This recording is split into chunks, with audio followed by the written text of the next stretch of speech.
Calcul littéral 4e, la suite de la leçon, écrire un programme de calcul qui correspond à une expression littérale donnée. Exemple, le programme P, c'est 3 facteurs de x sur 3 moins 1. Pour réussir à donner nos instructions de calcul, il faut que l'on comprenne les priorités des opérations dans ce calcul-là.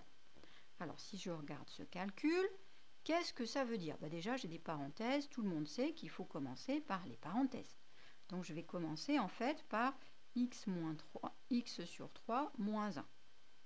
Ça va être ce qui est prioritaire. Et à l'intérieur de la parenthèse ici, qu'est-ce qui va être prioritaire?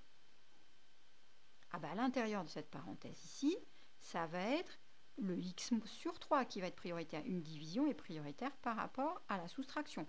Donc en fait, j'ai d'abord x sur 3, ensuite x sur 3 moins 1. Et à la fin, ici l'opération qui n'est pas marquée, c'est une multiplication. Donc à la fin, ça va être la multiplication. 3 fois qu'il va falloir que je fasse. D'accord? Donc ça y est, j'ai déjà fini. Je viens de décomposer tout mon programme. Je vais pouvoir écrire le programme de calcul comme à côté. À côté, j'avais commencé par écrire choisir un nombre. C'est fait. Deuxièmement, j'avais mis la première opération. Qu'est-ce qu'on fait là? X sur 3, on divise x par 3, ou bien on peut dire on prend le tiers de x. Allez, on va prendre celui-là, ça nous fait faire un peu de vocabulaire. Allez, prendre le tiers de ce nombre.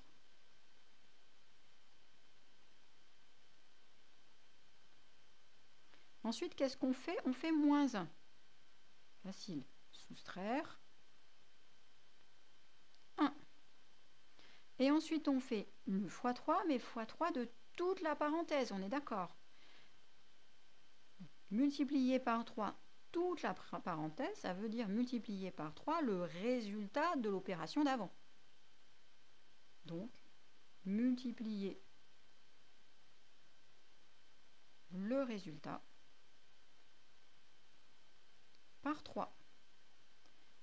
Et enfin, dernier point, on annonce le résultat. Annoncer le résultat. Et voilà, on a fini. Je prends mon petit crayon à papier et je vérifie. Si par exemple, je prends x égale 3.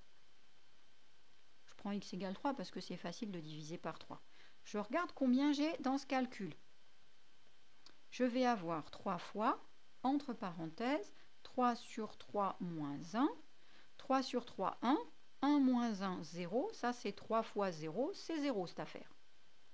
Je vais vérifier qu'avec mon programme de calcul, j'obtiens bien la même chose. Je choisis un nombre 3, je prends le tiers du nombre, le tiers de 3 c'est bien 1, je soustrais 1, j'obtiens bien 0, je multiplie par 3, j'ai toujours 0. Super, a priori, je ne me suis pas trompée dans mon programme de calcul, il va bien me donner le même résultat que ce que j'avais là. Voilà, on peut laisser ici notre petite vérification ou l'effacer. Je vous la laisse si vous voulez la voir en allant directement à la fin de la vidéo. Voilà, j'espère que vous avez bien compris, que vous savez tout maintenant sur les programmes de calcul et que vous pourrez faire n'importe quel programme sans erreur. Bonne continuation!